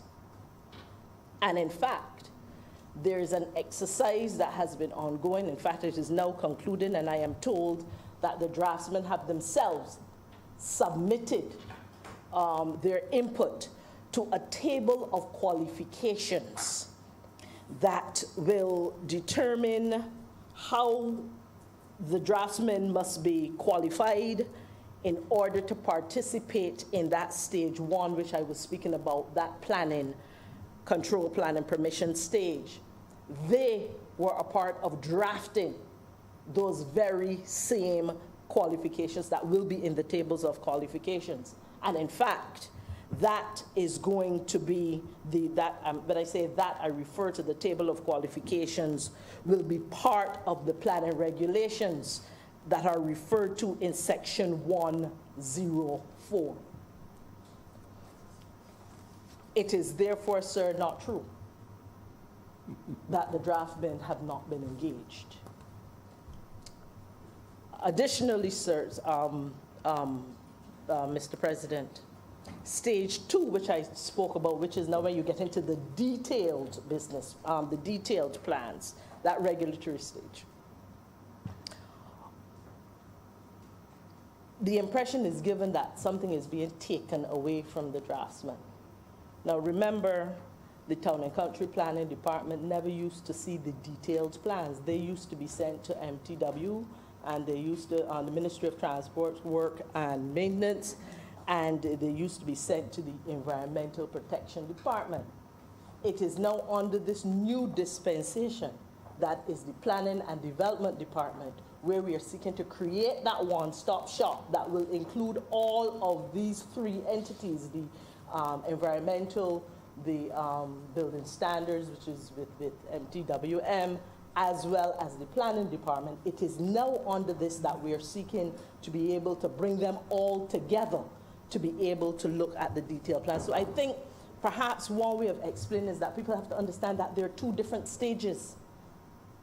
And I don't think that people understand the two different stages, and that indeed the draftsmen have themselves participated in not only focus group, but further consultations over the last more than 1 year that have helped to set the qualification standards that the draftsmen themselves will in fact have to meet, and they have accepted them in writing with regards to where we go from here.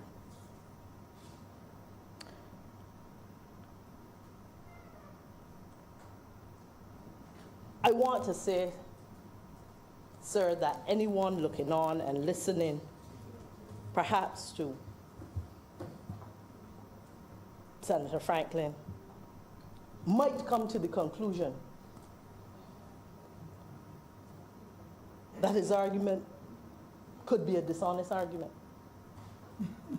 in terms of misrepresenting the process by which we got here, giving the impression that draftsmen have been excluded in some way and have been deliberately disenfranchised for special interest. That's number one. Someone else might think it a dishonest argument, that there's misrepresentation of the practices that we are trying to instill as it relates to standards, and that it isn't about special interests, it is really about standards, and that there might be some misrepresentation, sir, about the effect on draftsmen in practice. I might not say so myself, sir, because I would not want to be accused of ascribing certain motivations to others, but I will leave it for people, other Barbadians, to decide. There was a point that was also made I believe it might have been by Senator Nurse, about there being some need for liability insurance by government, etc. If we look around the world, sir, there are different models for how we go about giving the kinds of approvals that are there. It is where you have people draw the plans and government will give the approvals. That's one. Another one is where people draw the plans, but then we transfer the responsibility and liability to professionals, private licensed professionals, to be able then to give the approvals. And if there is any perceived misconduct, then there are penalties, including them possibly losing their licenses and other things. And they are the ones in this particular scenario that we are proposing. It is the second of those two that is being proposed, and therefore that liability insurance will be something that would have to be taken out by those professionals. So I trust that that also addresses that particular concern. Mr. Maynard, Senator Maynard, I'm sorry, sir, Senator Dr. Maynard, spoke of the fact that there were some concerns about persons moving from a chattel house to a more a wall, a brick dwelling, and what could happen to them. And I believe some other senators also raised that. Certainly 44E speaks to the occupancy certificate in subsection 5, and it permits temporary occupancy of parts of the building prior to completion of the whole. Note also that subsection 2 provides for certificates that will be issued at different stages of substantial compliance. And we can look, sir, at subsection 7 for a definition of what is meant by that. I'm not going to go into all of the details.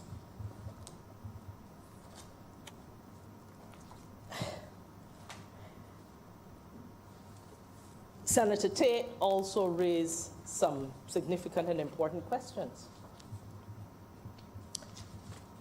I am not sure what Senator Tate heard, but I may have heard that the reference was made to 9 units and not necessarily 9 stories. But in any case, regardless of who heard what, Section 48(8) of the existing law as it relates to the Engineers Act, it says that there is a limit of 2 stories for a draftsman, and that only an engineer can do the work for above 9 stories, and that's in the Engineers Act. And therefore, we would wish, I am sure, as we go forward, to be consistent as far as we can. There are many... Mr. President, though, I don't mean to interrupt Senator McConney, except that my point was that in the 2019-5 legislation, the draftsmen, by virtue of them being not professional architects or engineers, were allowed to build up to less than 10 units. The proposed legislation restricts them to 2 units. I may have used the word story and unit interchangeably. For that, if I cause confusion, I do apologize.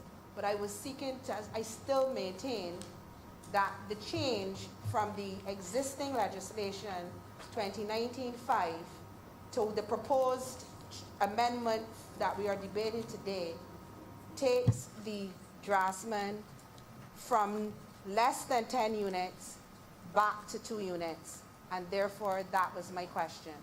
I'm not sure about Senator McConney's reference to the engineers' legislation because the draftsmen wouldn't be covered there. I was just seeking to understand how you, at one moment, were giving them the ability to do more than 2 and less than 10, and now they're restricted to just 2 units. That's what my question was about, Mr. President. Thank you very much. That was a very long point of order, Matt, sir. But thank you for your indulgence in this regard. I really wish to say thank you very much, sir, for the patience that you have shown.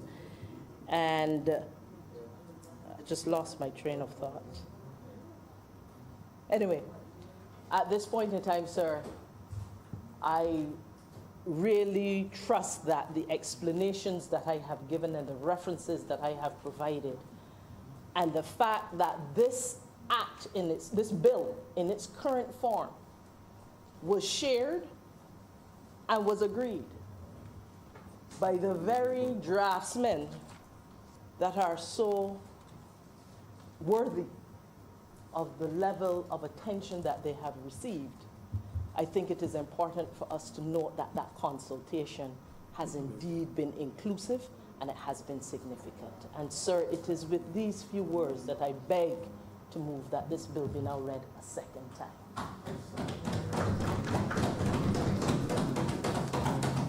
The question is that this bill under consideration be now read a second time. All honourable members in favour, please say aye. Those against, please say no. And we think the ayes have it. Now leave the chair. Mr. President, I beg to move that you do now leave the chair and allow the Senate to resolve itself into committee. The question is that I do now leave the chair. The Senate resolve itself into a committee of the whole Senate for the further consideration of the bill in detail. All honourable members in favour, please say aye. Aye. Those against, please say no. We think the ayes have it, and we are now in committee.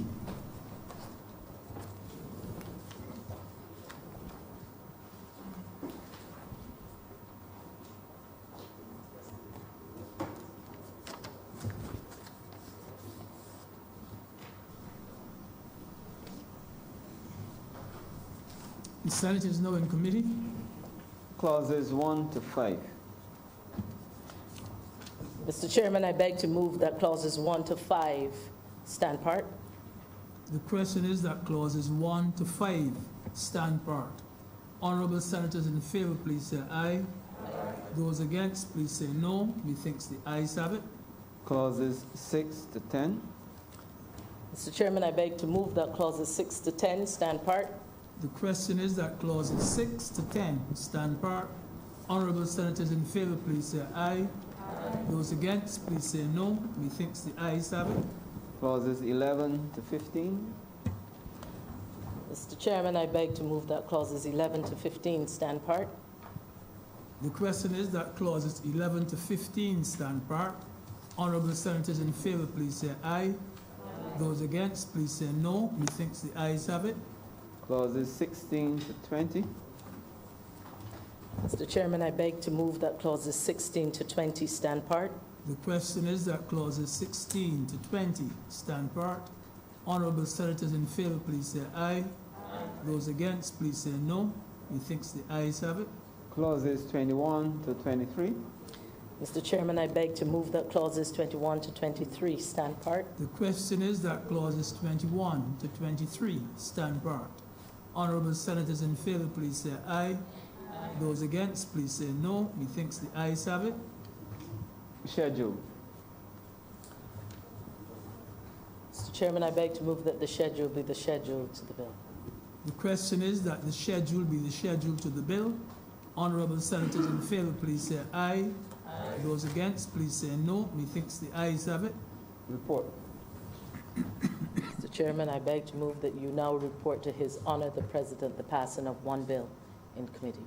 The question is that I do now report to His Honour the President the passing of one bill in committee.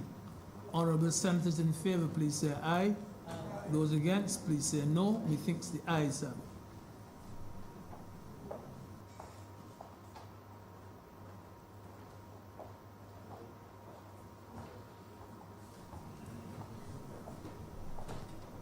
The chairman has reported to me the passage of the bill under consideration in committee. Mr. President, I beg to move that this bill now be read a third time. The question is that the bill will be now read a third time. Honourable members in favour, please say aye. Those against, please say no. I think the ayes have it. Mr. President, I beg to move that this bill do now pass and be cited as the Planning and Development Amendment Act 2020. The question is that the bill under consideration do now pass and be so cited. Honourable members in favour, please say aye. Those against, please say no. No, divide. A division has been called for. Mr. Clerk, you can do the counting.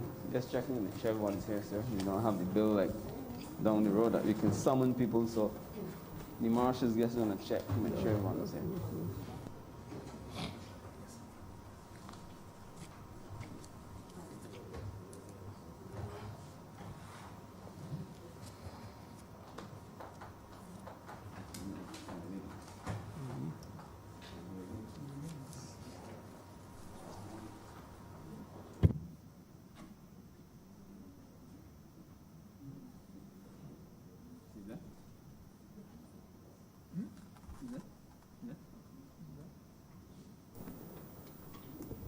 Senator Moore, Aye.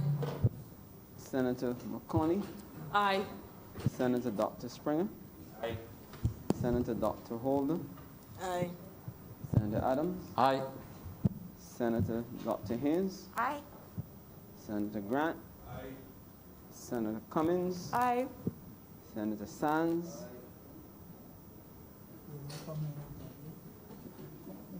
Your Honor, Senator Greenwich, Aye. Senator Franklin, No, Senator Drake, No. Senator Dr. Rogers, No. Senator Maynard, Senator Tate, No.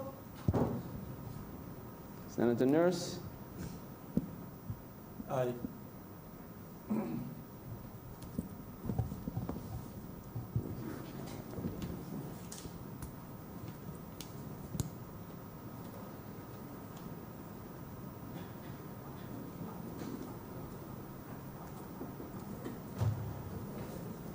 Mr. President, the 9-4, 9-4.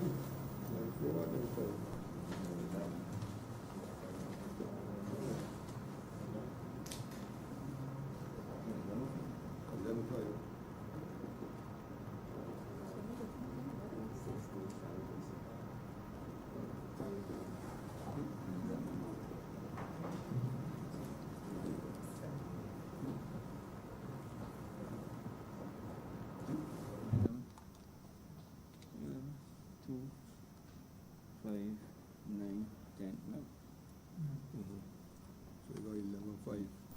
Mr. President, the results of the division, 11 honorable senators voted in favor of the motion and 5 senators voted against.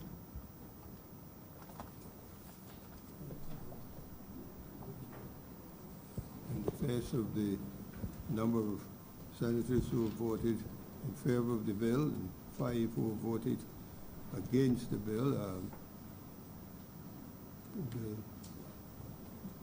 Therefore, the bill is the passed. bill has passed and will be cited as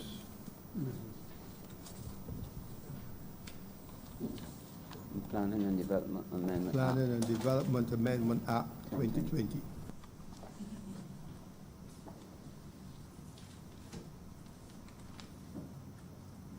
This is just be adjourned for 2 weeks. We adjourn for 1 week or 2? Adjourn. Adjourn for 1 week or Sign it. Sign it. Sign it. Saturday? Mr. President, I beg to move that we now adjourn. Sign it. Question is that we now adjourn the sitting of the Senate without a day appointed. All honourable members, please say aye. Aye. Those against, please say no. I think the ayes have it. We are adjourned until we've been given notice to return. Sign it there.